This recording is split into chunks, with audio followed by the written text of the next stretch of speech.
A partir de este momento, Radio Mundo propone La Hora Global. Desde el Paralelo 35, un enfoque sobre los entretelones de la actualidad internacional. Conducción, Gustavo Calvo. Participan Leo Harari y Ricardo Barbosa. La Hora Global, otra forma de analizar el nuevo desorden mundial. Muy buenas tardes, amigos, bienvenidos a este jueves 20 de febrero, aquí en el Paralelo. ¿En Paralelo estamos, Ricardo? ¿35 es? Sí, un día vamos a dar la ubicación exacta por si alguien quiere mandarnos un recuerdo por aire para que pueda acertar con latitud y longitud. 34.9.8. Ahí va, bien, perfecto, para que no le erren. 35 es lo que normalmente decimos para acercarnos, pero está bastante un poquito al sur de Punta Carretas. Pero no importa, amigos, desde Paralelo 35, bienvenidos al segundo capítulo de la 7ª temporada de La Hora Global.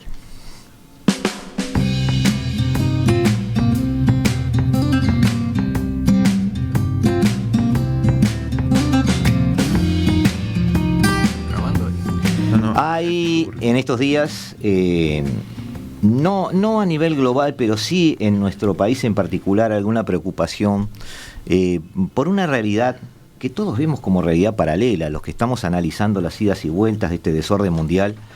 Nunca hablamos, o casi nunca hablamos, de algo que está pasando todos los días, que depende de decisiones políticas, y es que hay una serie de movimientos, conflictos armados, revoluciones, guerras de independencia, directamente masacres, digamos así, limpieza étnica. Todo eso que a nosotros nos parece que está en los libros de historia, está sucediendo todos los días y siempre tratamos de hacerlo ver.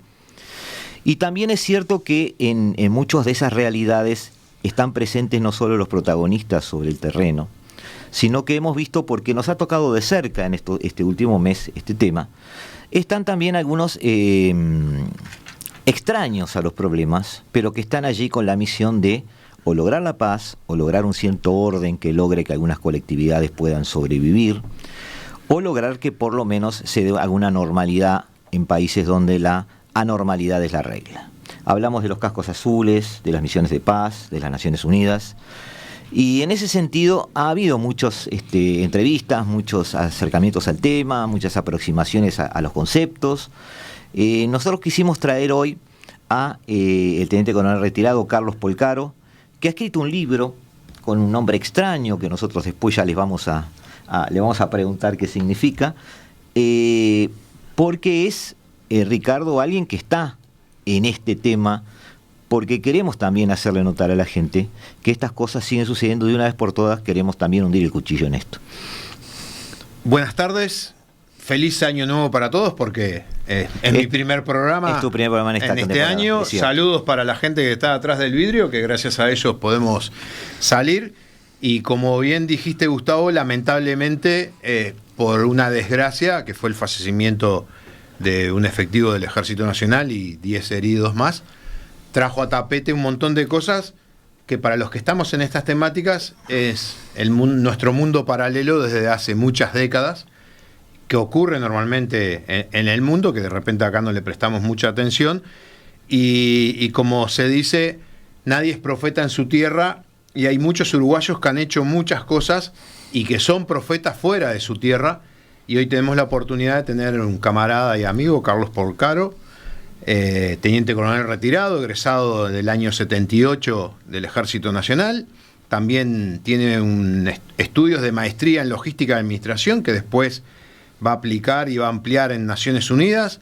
En su parte profesional es comando paracaidista, saltador libre, esos que se tiran de por allá muy lejos, buzo táctico. Ha tenido una gran experiencia en lo que yo la otra vez en otro lugar decía, la prehistoria de las misiones de paz en las partes del contingente, porque estuvimos juntos en Camboya, que fue medio un caos administrativo para Naciones Unidas, hubo que aprender, porque recién Naciones Unidas en el 96 empieza a reglamentar todo este tipo de cosas, o sea que hasta ese momento era vayan y hagan como puedan. Fue observador militar en Liberia, como dije, estuvo en Camboya, estuvo en Mozambique, integró el Estado Mayor, tiene cursos de administración de proyectos en Facultad de Ingeniería, bueno, los cursos de inglés, estuvo jefe de Estado Mayor en el Congo, Después deja el ejército y Naciones Unidas le pide que se integre a Naciones Unidas, y tuve la suerte de encontrármelo por segunda vez en el Congo, porque la gente no sabe lo que es la corporación Naciones Unidas, lo que es la lucha con esa corporación, y cuando uno tiene un camarada, un amigo que pueda hablar francamente, es un alivio para los que estamos en la misión. Bueno, ha estado en Congo, llegó a manejar nada más que un vuelto, $400 millones y como 50, 60 aeronaves. O sea, era casi el rey del Congo para Naciones Unidas. Después ha tenido distintos cargos, Liberia también, él va a hablar un poco más. Y un detalle que estábamos hablando antes de empezar, él ayudó y planificó el establecimiento de los centros de tratamientos para el ébola en Sierra Leona. Como ustedes saben, el ébola, una enfermedad muy cruel, que era por la única razón que la misión se suspendía, porque si uno se agarra a ébola se licúa por adentro directamente, y algo que parece medio raro, porque de repente cuando tuvimos el principio del COVID, algo se habló y se planteó. Bueno, él ayudó a desarrollar centros dentro de la selva donde la gente era llevada, corregime Carlos si me equivoco, a morir, porque en el proceso de muerte todavía podía seguir contagiando, y era una enfermedad que en esos momentos no había cura, desconocida completamente y con niveles de mortandad de casi un 90%. Sí, sí.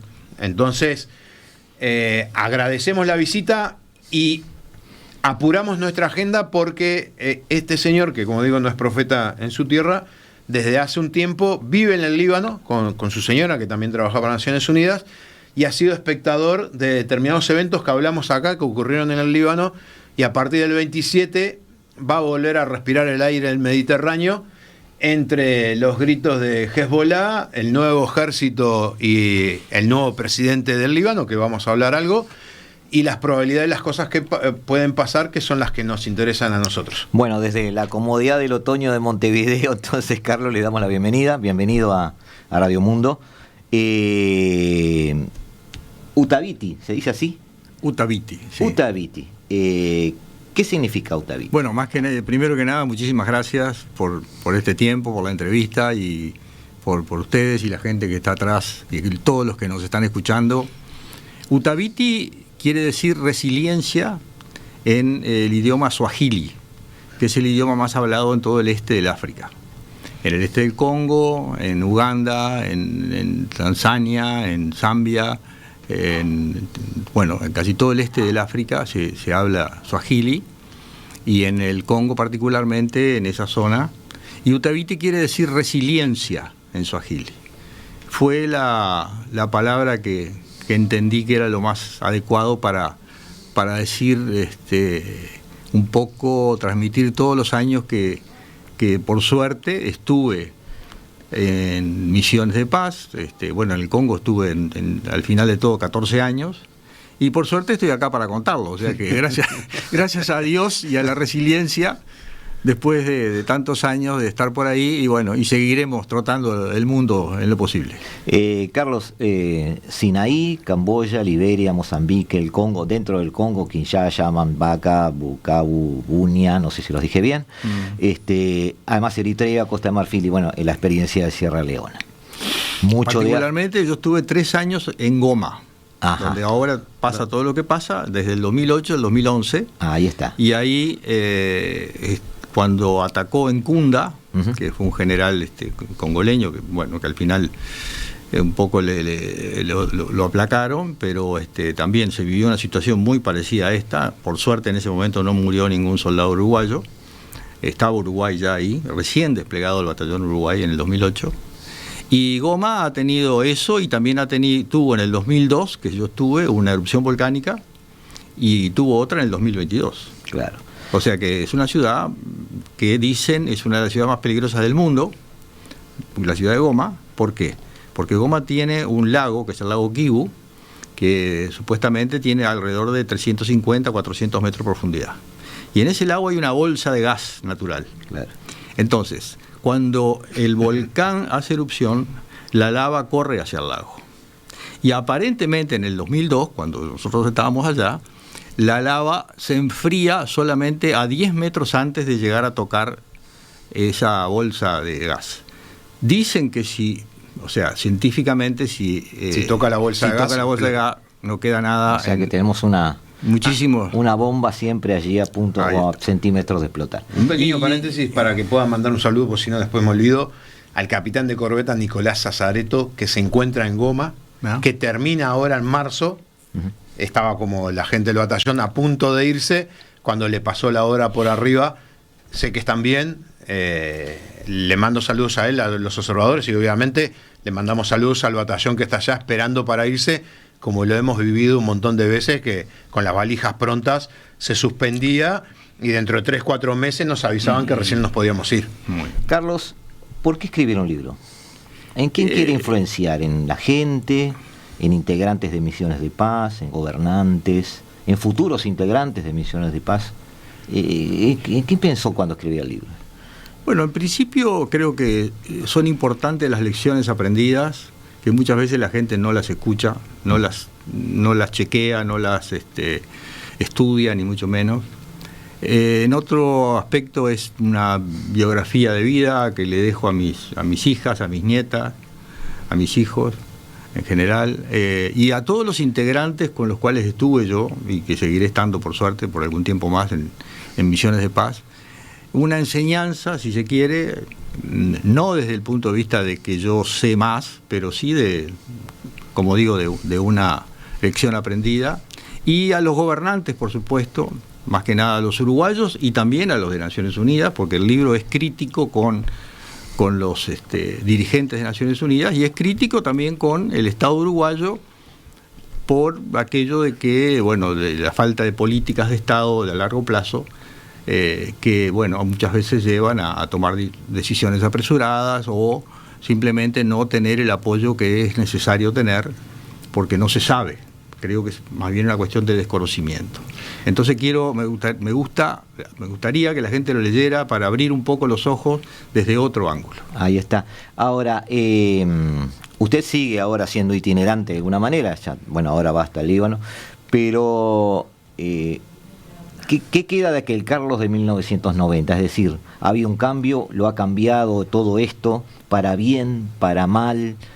¿Hay cambios desde el punto de vista de formas de ser, o simplemente esa visión del mundo se hizo añicos y ahora ve otra cosa? ¿Cómo se mide hoy usted mismo? Bueno, cambio ha habido, tengo mucho menos pelo. Somos dos, no se preocupe. Pero a eso y no está mal.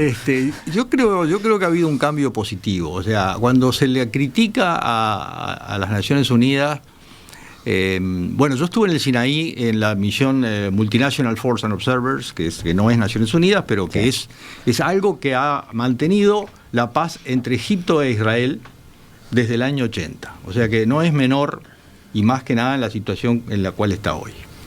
Después, hubo misiones en Namibia positivas y con buen fin. Hubo misión en Camboya, donde estuvimos con él también. Hoy por hoy en Camboya hay hoteles 5 estrellas alrededor del templo de Angkor Wat, que es un templo milenario.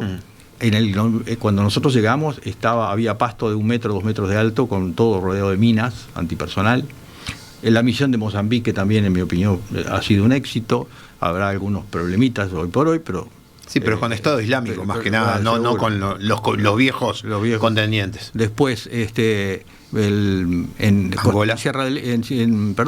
Abiyán, en Costa de Marfil también ha sido, se hicieron las elecciones, y particularmente, en el Congo, que ya lo he escuchado, que tú dijiste, Ricardo, la mitad del Congo hacia el oeste es una zona económicamente próspera. Kinshasa es una ciudad increíble, caótica, pero increíble en cuanto a la cantidad de dinero que hay. Cuando llegamos nosotros a Congo, mi compañía de infantería marina necesitaba el permiso de los líderes de los 4 grupos para poder trasladarse, y hoy eso es un estado consolidado, con las carencias, con todos los problemas que tiene, y el problema endémico, que es lo que ha traído al primer plano en este último mes. O sea, para responder tu pregunta, Gustavo, en realidad creo que ha sido para mí una experiencia muy positiva, obviamente con los subidas y bajadas de estar y no estar en la familia, con la familia. ¿Pero cambió su visión del mundo? Lo que pasa es que mi visión del mundo en el 90 era otra cosa. Era otra. Y ahora, y casi 5 años atrás era otra. Y ¿Cambió su visión de la humanidad? Creo que es demasiado filosófico, pero... No, usted puede decir, bueno, volví decepcionado de la gente, o si no, lo que vi es lo que esperaba ver. Trato de buscar... Lo que estamos acá y no vamos, son las preguntas que nos hacemos. Yo trato de buscar siempre lo positivo, honestamente. Trato de buscar lo positivo, a pesar de que soy crítico en muchas cosas, inclusive acá en Uruguay, pero trato de buscar lo positivo. Y la visión de la gente, bueno, creo que la gente más que nada se comporta de acuerdo a la educación que tiene. En muchos de esos países la educación es ínfima o es mínima o es inexistente. Y las Naciones Unidas han colaborado en la educación y le han mostrado a la gente muchas cosas que ellos nunca habían visto. Y creo en la positividad de estar en el terreno más que nada para conocer de primera mano. Y ahí sí podés hacer una valoración de qué tipo de gente está y cómo se comporta y qué es lo que hace. O sea, creo que hablar con propiedad, la única manera, lo único que te lo da es haber estado en el terreno. Ahí está. Carlos, perdóname. Sí.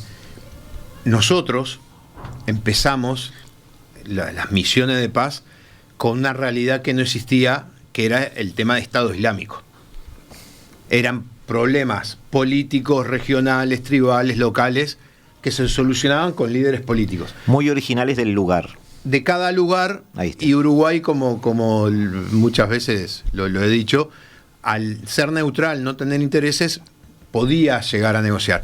Pero desde que empieza a entrar Estado Islámico en esos lugares, ya ese problema deja de ser tanto local para hacer algo más, si querés, civilizatorio, de un modelo contra otro modelo, sin importar si son locales o si son de Naciones Unidas. Y cuando matan al brasilero, ¿cómo se llama? A Beira, sí. en Irak, ahí fue Estado Islámico. Entonces, las misiones de paz, nosotros empezamos con esas realidades locales. Y hoy, en las realidades locales están insertas esas realidades civilizatorias a los cuales genera un gran problema, como por ejemplo tiene Naciones Unidas en la frontera de Israel con Líbano. Pero ahora nos metemos en el segundo bloque en las operaciones, pero quería redondear esto porque ya nos vamos a un pequeño corte. Pero usted mencionó, Carlos, el tema del Estado uruguayo o la actitud hacia las misiones.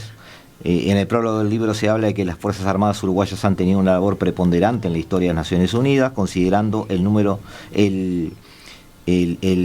escaso presupuesto, de las mismas, así como la pertenencia a un país pequeño y latinoamericano. En un minuto, porque así después volvemos sobre el tema, pero en un minutito antes de irnos a la tanda, ¿qué habría que cambiar acá? ¿Más presupuesto?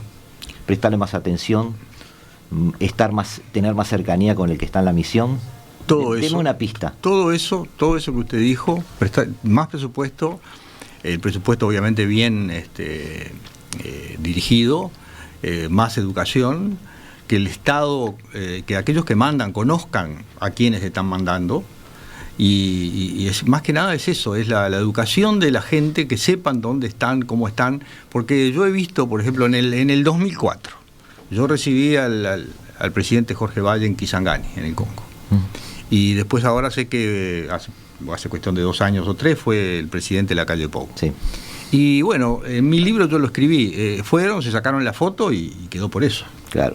Entonces, yo creo que es necesario que la gente conozca la realidad de más de 50.000 militares que han estado en misiones de paz desde siempre, en los cuales hasta ahora, por cuestiones de combate, han muerto solo 4.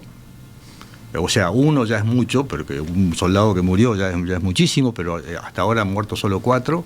Y creo que han muerto solo 4 gracias al entrenamiento que tienen en los cuarteles, el entrenamiento que se les da, que yo también fui parte de ese entrenamiento acá en Uruguay, y en base a que el uruguayo es alguien que quiere cumplir. El uruguayo es alguien que quiere cumplir, es alguien que está imbuido de la misión. El soldado uruguayo toma la misión para sí y está ahora en Goma con el pie fuerte allí, manteniéndose, me imagino, o casi no me puedo imaginar, pero todos los problemas que hay de psicológicos, de moral, que nadie los menciona, porque prácticamente en ese sentido es difícil, y ese soldado está ahí. Y necesita mucha Utaviti. Y necesita que lo apoyen. Y mucho Utaviti. Y mucho Utaviti también. Está bien. Amigos, 2 minutos y ya nos volvemos a encontrar aquí en el 1170M de vuestro diario, acá en la tarde de Radio Mundo, aquí en las ondas de Radio Mundo, en el paralelo 35. Ya volvemos. Estás escuchando La Hora Global. 60 minutos para analizar el nuevo desorden mundial.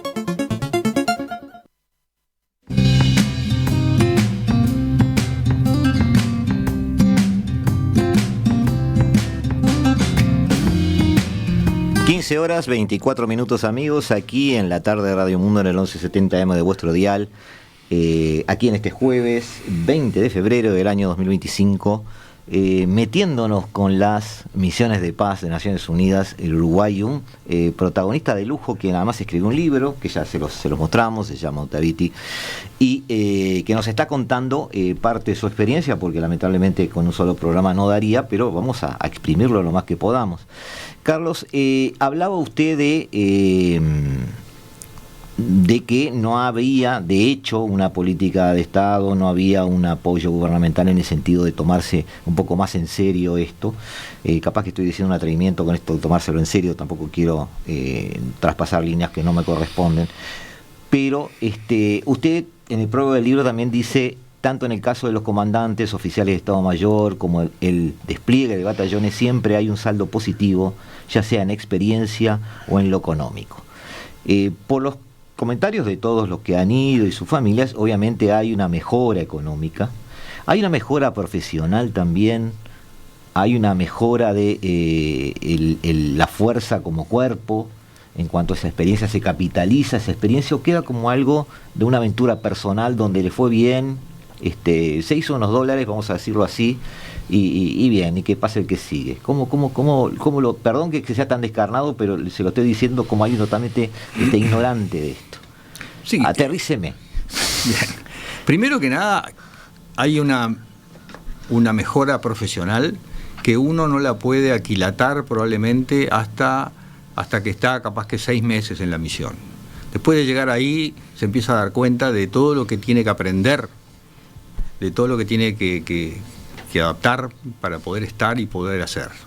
Y se da cuenta de lo importante, de la importancia de lo que uno hace, porque desde el soldado que maneja un camión transportando vituallas, hasta el comandante que manda y que manda en tiempo real y que manda con consecuencia de las órdenes que da.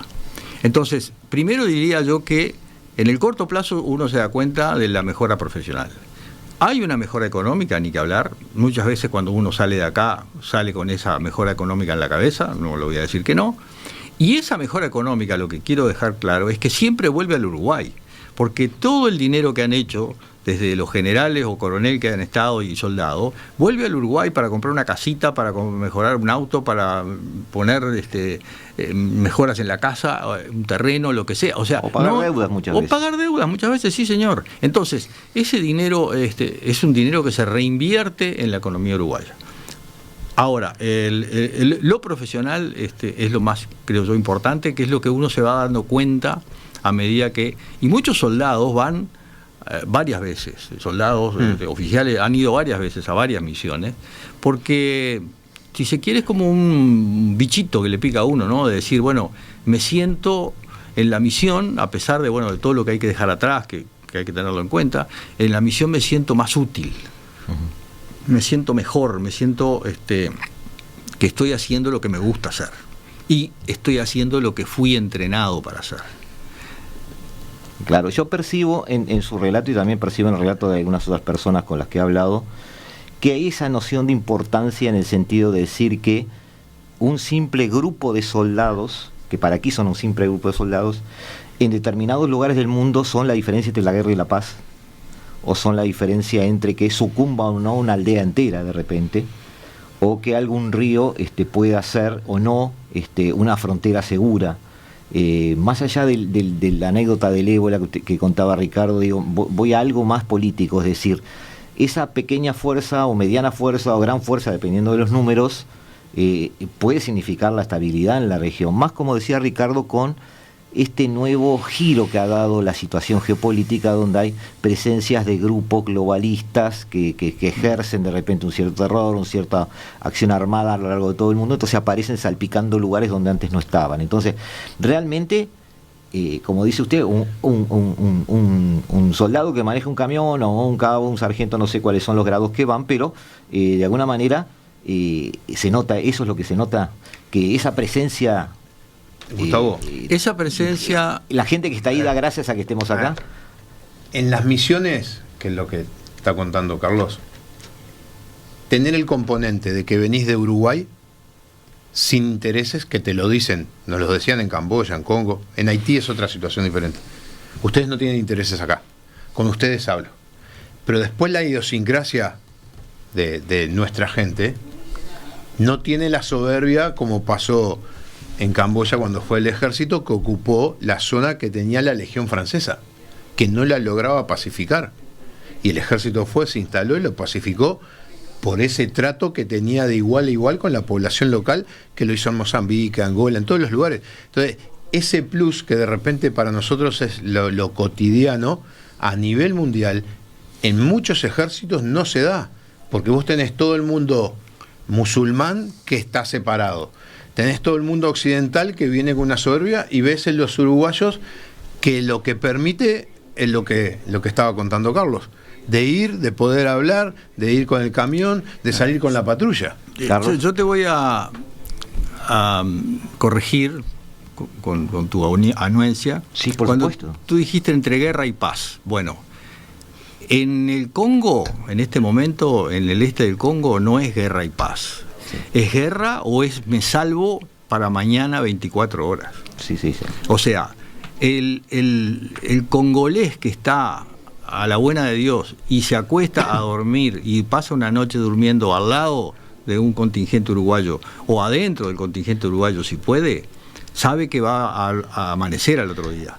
Cosa que no sabe todos los días. Entonces, no es guerra y paz, es guerra y voy a ver qué pasa mañana. Y usted dice que esa importancia de la misión se ve allí. Seguro, se ve ahí día a día, porque no se puede tampoco creer que el Uruguay va a pacificar el Congo. No, mi pregunta no era tan abarcativa. Seguro, ahí va, lo que pasa es que hay gente que dice, bueno, van a hacer la paz, y la paz se hace o no se hace. No, la paz no te lo digo. No, pero está bien, Carlos. Entonces, hay que entender que ahí se juega la vida todos los días. Entonces le voy a hacer otra pregunta derivado de eso.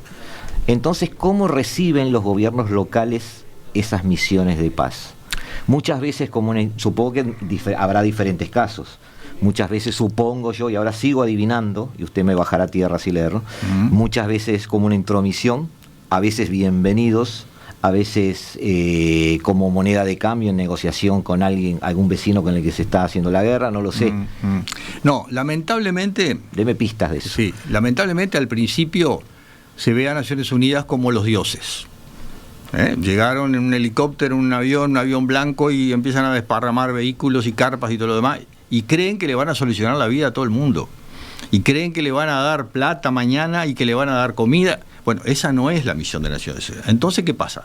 En un principio hay un poco de, si se quiere, de frustración, porque después que ven que Naciones Unidas está ahí para otra cosa, que es el mandato de Naciones Unidas, está para supuestamente permitir que los civiles tengan cierta seguridad, los civiles que están en el entorno. Entonces, puede haber una frustración que termine en queja. No, pero Naciones Unidas no hizo lo que yo pensaba que iba a hacer. Bueno, no, lo que pasa es que Naciones Unidas hizo lo que estaba mandatado a hacer.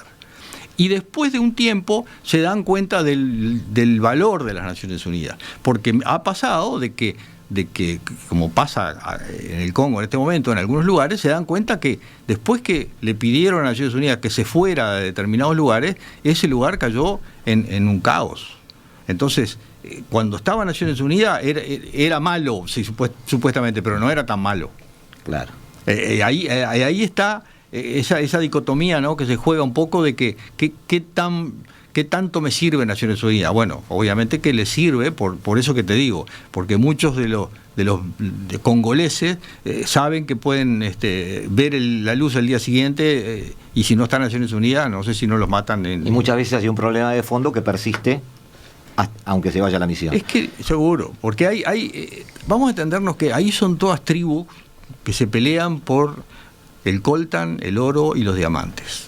Y son tribus y tribus y tribus de distinto calibre, de distinto armamento, en la mayoría son mercenarios. El M23 es un conglomerado de mercenarios y de gente que tiene muchas armas y que tiene mucho dinero, porque, como yo explico en mi libro, fíjese que un kilo de coltan sacado de una mina sale a $1 el kilo.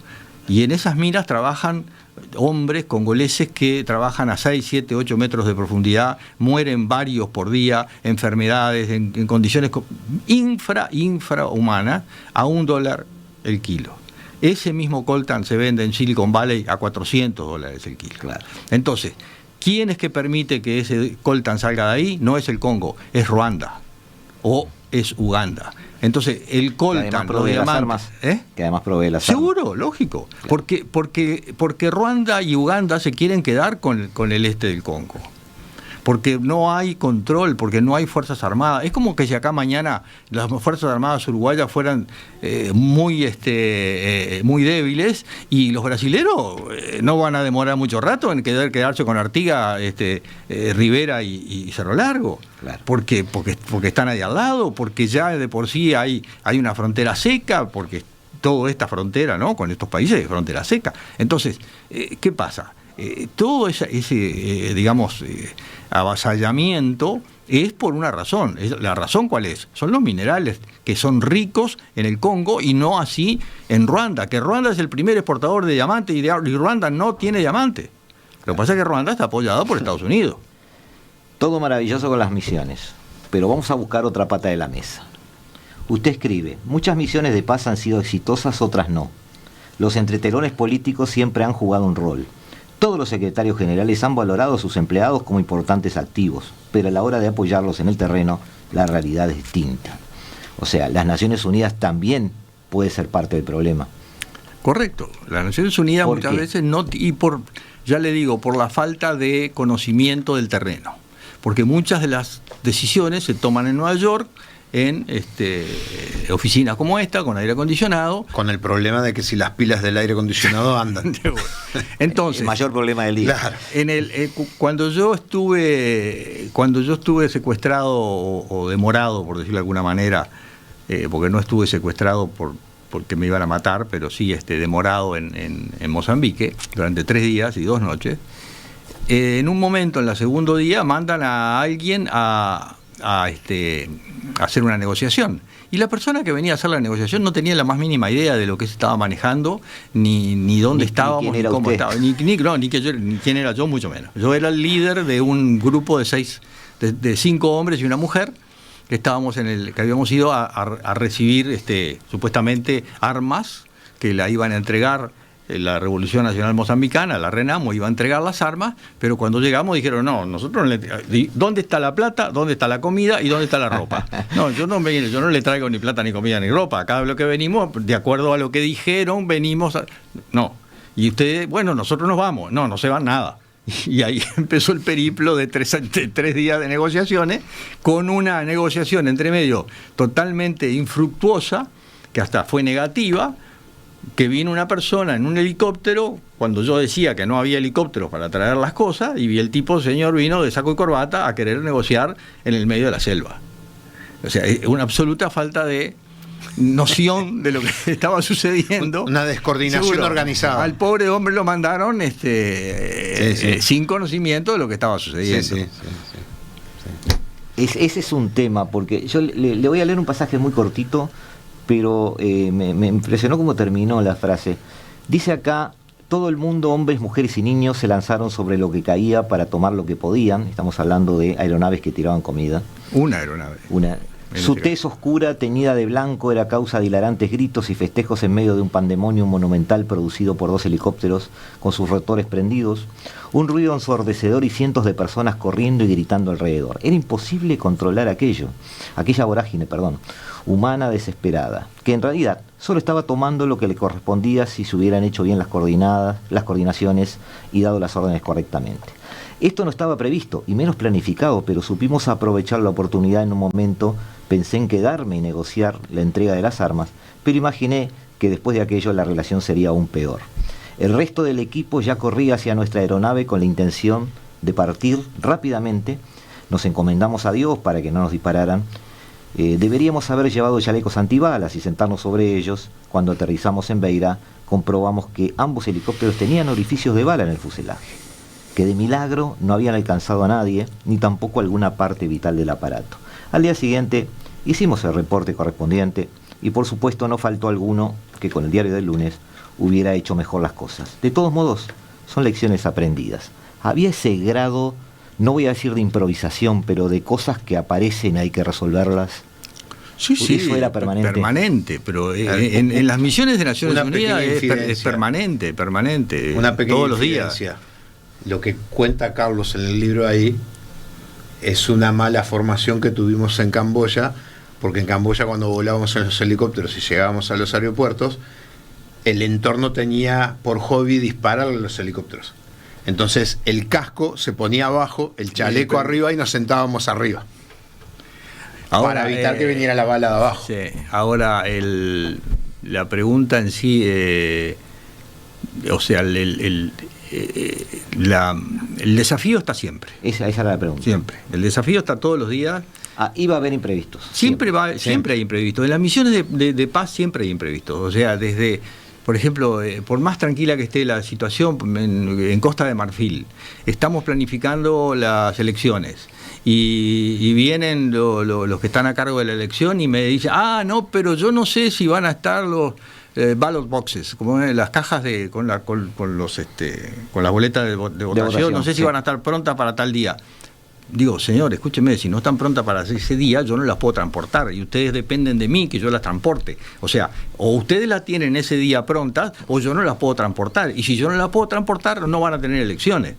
Y me abrían los ojos grandes así. Sí, pero yo le tengo que pedir al poco menos que al presidente. Bueno, mire, señor, vaya y pídale al presidente, porque yo le estoy diciendo, al final tuve que hablar yo con el presidente para explicarle y decirle, mire, señor presidente, o usted hace esto de tal y tal manera, porque esa gente tenía miedo de hablar con el presidente.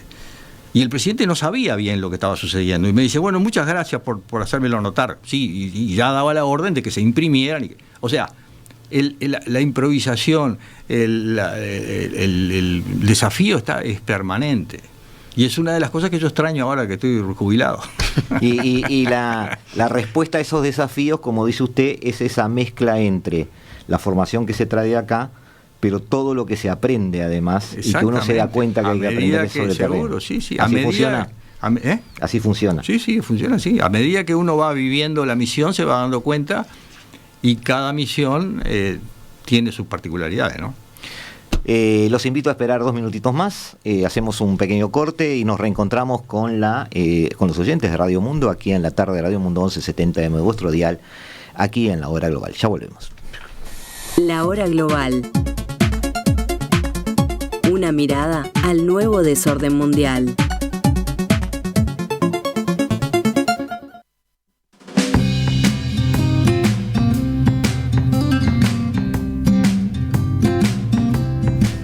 Y 44 horas, amigos, de este jueves 20 de febrero del 2025 en el paralelo 35 o 34.9. Después lo podemos ver bien en detalle, tratando de entender este nuevo desorden mundial con el librito aquí de Carlos Polcaro, 160 hojas de pura adrenalina. La verdad es que nos sorprende.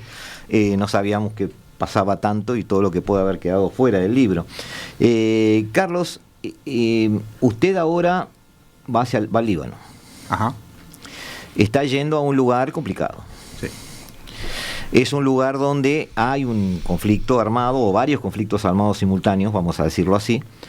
En teoría, todo esto es en teoría, ¿no? En teoría hay una reconfiguración regional, aparentemente cambió el viento para algunos, ha sido bastante exitoso el raid bélico de Israel, a punto de que la balanza parece haber cambiado un poquito su inclinación militar en la zona. Muchos, yo también, hablamos de que Estados Unidos lo que está haciendo es preparando su retirada y dejando Israel y Arabia Saudita a cargo de la región. Porque lo vemos de afuera, muy atrevidamente. Le pido disculpas si meto la pata o cruzo líneas. ¿Qué espera usted ahora ver allí en el Líbano? Es decir, ¿va a haber una zona de guerra? ¿Va a haber una zona amenazada por Israel? ¿O al revés, una zona que tiene, estoy eligiendo los verbos, ¿no?, que tiene que soportar a Hezbollah? ¿O una zona que ve a Irán cada vez más lejos? ¿O una zona desamparada? ¿Qué imagen nos puede dar de lo que espera ver? En principio quiero decir que el Líbano es un hermoso país. Ahora está obviamente bastante golpeado, más que nada el sur, en parte el noreste, en la frontera con Siria, el Valle del Beca y todo eso. Hay lugares que fueron golpeados por bombas israelíes que eran vestigios de la civilización romana. Y Beirut en sí, por suerte, no está tan golpeado. Lo que sí veo complicado es la relación entre el gobierno actual del Líbano con Hezbollah. Porque, como saben, está en las noticias, el gobierno del Líbano le impidió al Hezbollah recibir un avión que venía con apoyo iraní, y ahí se armó toda una manifestación frente al aeropuerto y todo lo demás. Entonces, todo eso yo creo que va a crear una situación muy difícil para los libaneses de ir en contra de Hezbollah, porque Hezbollah es un movimiento terrorista. Hezbollah es un movimiento que no va a pensar nunca si tiene que matar a alguien, si tiene que secuestrar a alguien, que no es tanto de secuestrar, sino de matar directamente. Y el gobierno del Líbano no creo que tenga fuerzas armadas suficientemente entrenadas como para combatir al Hezbollah. Creo que creen que Hezbollah está debilitado. Y está debilitado, sí, está debilitado porque lo han golpeado mucho, pero por ejemplo ahora nomás, este domingo, pasado mañana, va a ser el entierro de Nasrallah, y entonces van a cerrar todo el aeropuerto y prácticamente el Beirut, la ciudad de Beirut, que la ciudad de Beirut es una ciudad muy caótica, pero muy linda, sobre el Mediterráneo, millones de restaurantes y lugares donde tomar café y todo lo demás. Y ojo, hay varios restaurantes donde no baja de $100 el cubierto. Y en el Líbano uno ve el Porsche como acá ve el Volkswagen. O sea, hay mucho dinero en el Líbano y hay mucho dinero en Beirut. Entonces, volviendo un poco a la pregunta, la veo complicada. Yo voy a ir ahí porque mi señora trabaja en la Comisión de Refugiados.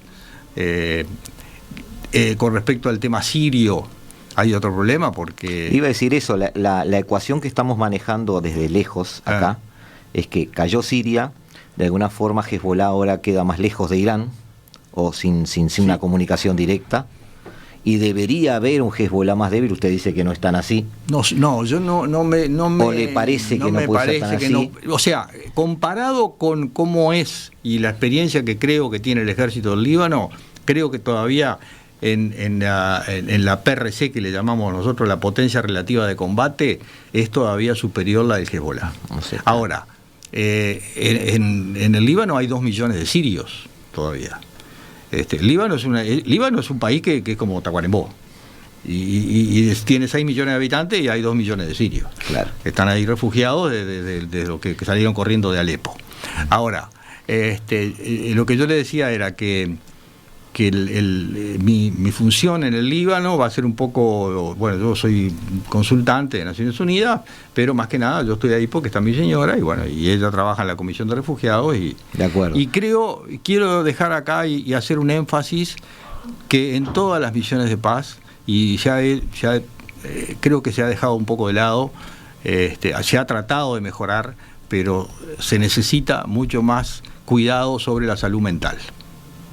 Mi señora es psicóloga y trabaja Eso no lo habíamos mencionado. Usted lo ve como Yo lo veo como una carencia. Como una carencia dentro de las Naciones Unidas y dentro del ejército uruguayo también.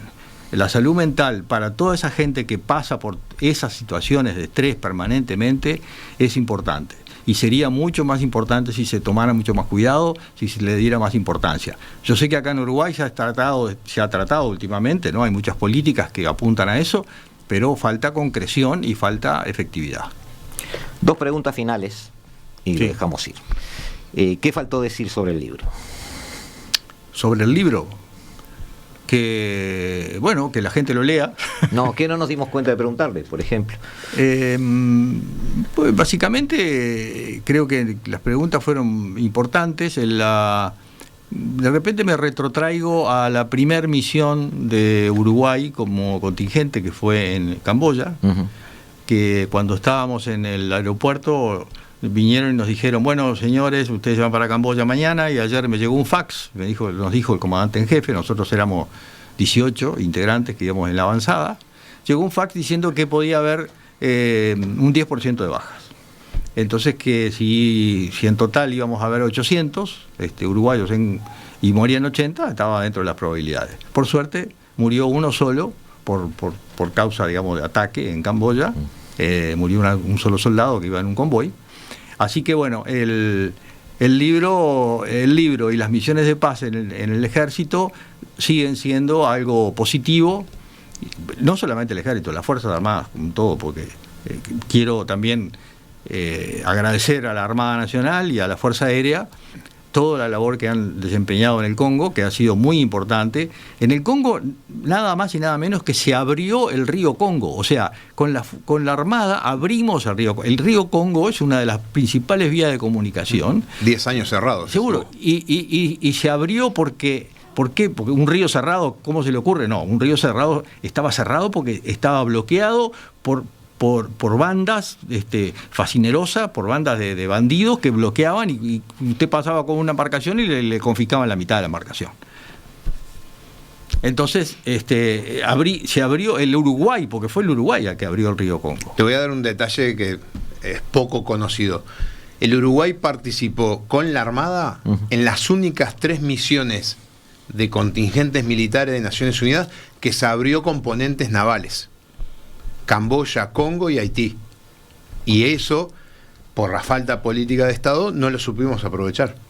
O sea, en la historia de las misiones de paz, Bueno, obviamente que lo más importante es el ejército. Como siempre digo, en el mar no vive nadie, en la tierra vive la gente y se toman las decisiones, por eso el ejército tiene que estar, la Fuerza Aérea colabora, pero Naciones Unidas tiene esa visión más terrestre. Pero hubo 3 excepciones a lo largo de la historia, y en las 3 excepciones los comandantes de la parte naval de Naciones Unidas fueron los oficiales uruguayos que trabajamos junto con el ejército. Y las misiones fueron satisfactorias. Haití fue el caos. A ver, en Uruguay tenemos muchas cosas para venderle al África. ¿Sí? sí, Muchas cosas. Entrenamiento, adiestramiento, tenemos logística, la parte de agua, tratamiento de agua, tenemos sanidad, educación, carne, tenemos vino, tenemos un montón de cosas. Y no se ha podido, ahí lo dice, no se ha podido por falta de políticas de Estado. Claro. Carlos, ¿cómo se consigue el libro? El libro se consigue a través de Amazon para leer en Kindle, o si no, de lo contrario, me envían un email a mi mail, que es carlospolcaro@gmail, muy fácil. Correcto. Y yo ahí Redirecciono para que lo consigan donde quieran. Seguro que no queda nada más que decir. Porque está agotado ahora en las librerías, tengo entendido, y bueno, como el es un editor dato me eso. dijo que ya no tenía más, entonces tendría que hacer una segunda edición, pero bueno. Hagan una segunda edición. Seguro, lo que pasa es que... Gustavo, para el jueves que viene, Sí. yo sé que estuviste muy peleador, pues te he escuchado. No, ¿cómo Para que la peleador? gente no se piense de que Trump está descontrolado, O sea, el jueves que viene... está loco, pero no descontrolado. Exactamente, está loco pero no descontrolado. Para el jueves que viene vamos a hablar de las escuelas de pensamiento de política exterior de Estados Unidos, que adelanto son 4, y Trump está dentro de una, o sea, no es el primero que ha actuado así. O sea, traduciéndolo, vamos a ver un soporte doctrinal de lo que está haciendo Trump.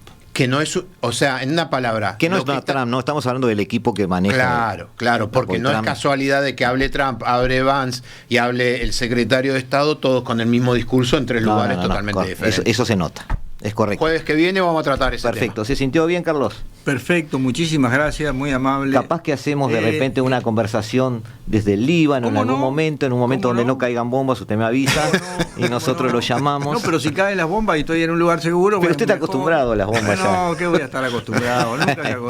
La única diferencia es que son 5 horas ahora y que van a ser 6. Nos arreglamos. Pero nos arreglamos. No problema. A la orden. Gracias por venir. Muchísimas gracias por venir. Amigos, nos despedimos. Este fue el segundo programa de la 7ª temporada de La Hora Global.